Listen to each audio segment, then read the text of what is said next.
Welcome to another video, something very different to what I'd normally do on the channel, but we're sort of getting ready for a live stream at the moment from the guys that created Cosmos, Elliot and Xander Weaver. So yeah, like I just said, very different to what I would normally do on the channel, but something I think quite poignant to the channel at the same time. So this should be very cool. Now, this is only highlights of the live stream, but what I will do, I'll post a link in the description of where you can watch the full uncut live stream from start to finish. So this is going to be purely highlights of the live stream. It's still going to be a lot of fun. So yeah, get over there, watch this one, go over there, watch their live stream, subscribe to their channel, follow their journey. If you're an independent filmmaker like myself, I think you'll appreciate these guys very, very much. I certainly do. I actually went out and bought the movie for myself, which is a fantastic movie. So we're just going to have a quick look why these guys are so great. I'm Xander Weaver. I am the co-writer, director of Cosmos with my brother, Elliot. I'm Elliot Weaver, co-director of Cosmos. Okay, here we go. Cosmos came about because we were desperate to make movies, desperate to get going, starting our career as film directors. We left school, we wrote a film called Encounter. We needed a budget for that in the millions. We worked with financial advisors, assembled a team of industry professionals. We were close to raising the money for the film. But on speaking to investors, understandably, they were a bit concerned because we'd never made a feature film before. We had industry experience. We were documentary directors, we'd made short films, we'd made music videos, but you know, features are a different beast altogether. It was understandable that people were wary of our ability to deliver that film from script to screen.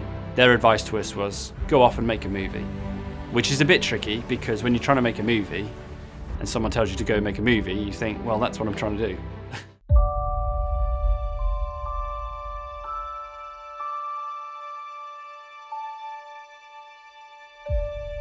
So what are you going to do this evening? I don't know. I was thinking tonight might be my last night anyway. Hi Roy, I'm Mike. It's great to finally meet you. I listen to space. It's what I do. You can see the universe in a completely different way. You get to give up more of her secrets.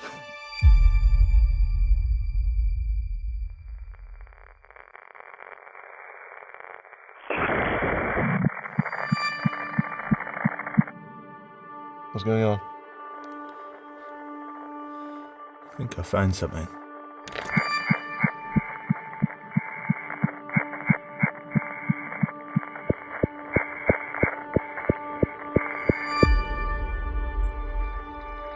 It's on a very thin frequency. It's like nothing I've ever seen. Mike, what is this? Dave, it's Mike Webster. We got a target signal here. Stand by. We're not hearing anything yet. Well, then scan the band. Look, Mike, I've checked. There's nothing. Are we the only ones getting this? I don't see how that's possible. We can't ignore this. We got to stay with it. Okay, guys, separate the antennas and spread out. Mike, we're on station and ready to copy. Let's do this. You have no idea. No idea what's going on here. We're getting some serious spikes here, guys. Hold your position, Roy. We're losing the signal. I'll help you if I can. But it's really all on you. But we don't have a choice. We got to do something. It's the choice you make right now that counts. You make the right moves here, and you have in your hands the greatest discovery in the history of mankind.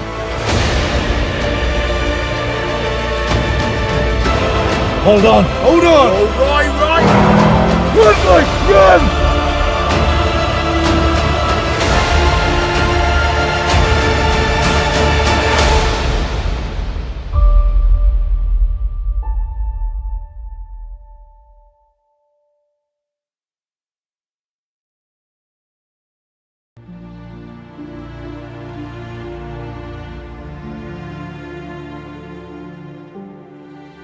whether people are aware, or if you're on Instagram, you obviously are aware, but I don't know how much of it you look through.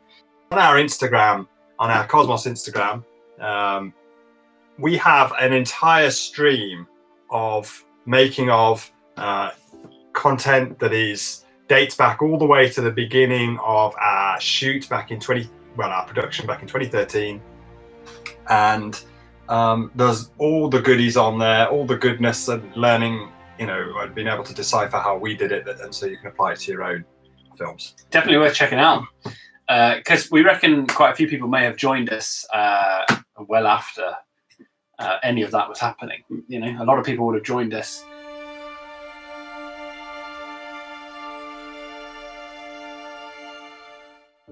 To our IMDb, search for Xander Weaver or Elliot Weaver, you will see the things we've directed, and you can find them. They're on Amazon Prime, so yeah, they are available.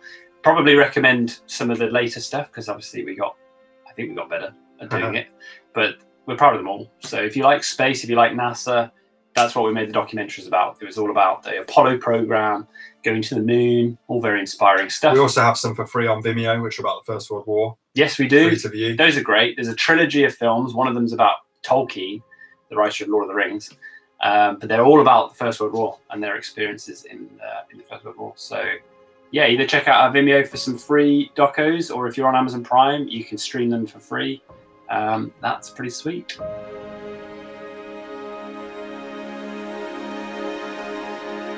I'd love to know in more detail how you deal with the naysayers. Yeah, man. Oh, the naysayers. This is an interesting topic because, when we released Cosmos, we had our fair share of trolls who kind of really. Yeah, they didn't like it. They didn't just dislike the film. They disliked us. It was very, very personal. So we kind of struggled with that initially. It was a bit of a punch to the gut. But I think you quickly realise that you just have got to let them have their moment. Because if you kind of reply, our initial thing was how about we reach out to these people? They think we're horrible, they think we're idiots, or we're whatever.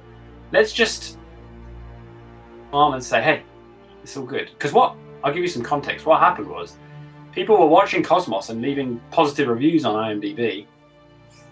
And then other people were coming in having watched Cosmos, and they were like, well, it's nowhere near as good as these people are saying. These must be fake reviews. Elliot and Xander must be paying people to go onto IMDb and leave fake reviews. And yeah, that was hard to hear. And then so they slammed the film and they gave it terrible, terrible ratings, and other people started to believe them, and that was all very weird.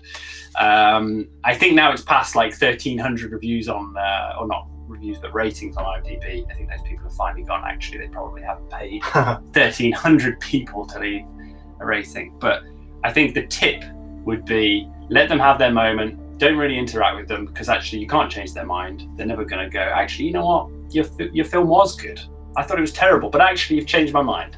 And also, the more you interact with them, the more it kind of lifts them to the surface of YouTube or whatever. You comment and interact on their comment, they become active things. So let them be. Let them go along their way, and everyone's entitled to opinion. There are films that I don't like, people love. There are films that I love that people don't like.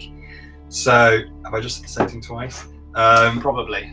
But Cosmos isn't for everybody. It wasn't made for everybody. So it's very cool that some people absolutely hate it because it wasn't made for them. I guess that's the best way to go about it. Yeah, but for the people it was made for, if they like it, then that's all. Then we're in business. And we've said it a couple of times on these live streams in the past. It's I'd rather make a movie that some people hate but some people love than a movie that everyone thinks is mediocre. And yes. That's, a bit there. So I'm happy to have those two spikes at the end of the thing. And it's predominantly very positive. So we're very happy about that. And that's all thanks to you guys. So thanks for checking out the movie and supporting us in the journey.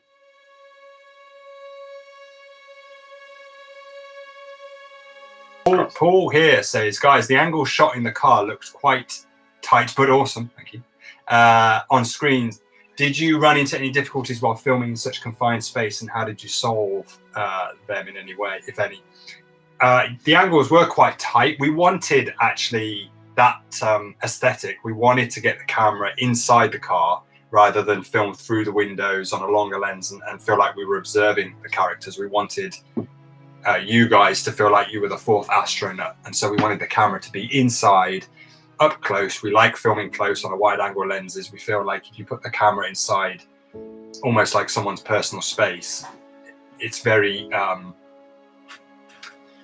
intimate, and you can see little things in people's eyes and little performance detail that you wouldn't see from afar. So we actually wanted that tight aesthetic to be in the car.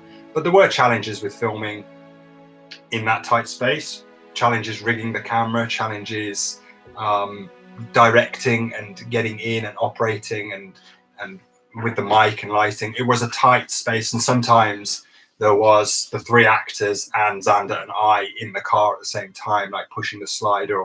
It was a tight space to work in, and that's one of the reasons, you know, we talk about the Blackmagic camera so much, because it was such a small camera and such a small rig. We question whether Cosmos could have been made the way we wanted to make it, the way we did make it, if we'd had a bigger camera. That small camera enabled us to shoot it the way we wanted to shoot it. So if it was a big movie, they'd have like flyaway doors, and the car would be chopped into sections, and they could pull the windscreen off and have all these cheats. But we were filming in a real car, and we obviously had to get in there, or we weren't in there. But we were moving the chairs forwards and backwards. We were clamping things to the steering wheel, and we had a 1 meter slider, and we used that quite a lot to kind of get, not even to get camera movement, but just to have like a mobile platform to kind of rig the camera on. So we would have the slider in the car, and we'd clamp it using some magic arms, and then we could put our base plate onto that slider, a little tripod head with a base plate, and then we'd get the camera right in there. That was a really cool tip, actually. So if you're filming in a tight space, don't just see your slider as like a way to move the camera, but it's a good way to get your camera deep into something that you couldn't put a tripod in there, or it's hard to rig like a fluid head or something, you know, in another way. So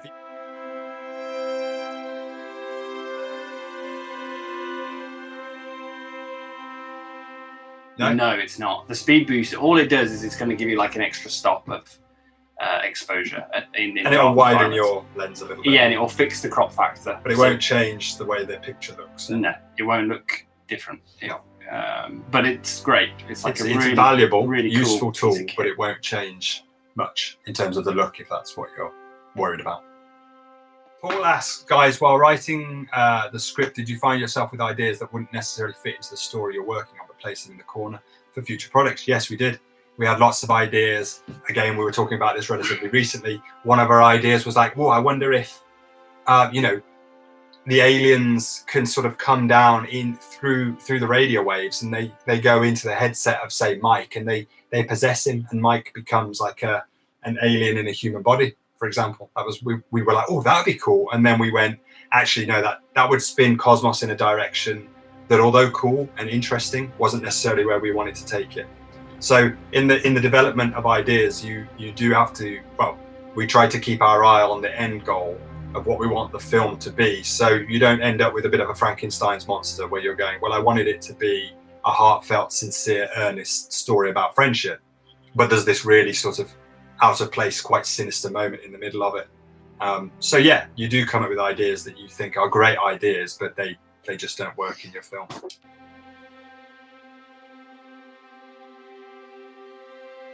Wow, thank you so much. We'd love to be there. Can't wait to see what you've made. Yes, please. That's so great. Thank you so much. Hold on. All right. Run, Mike, run!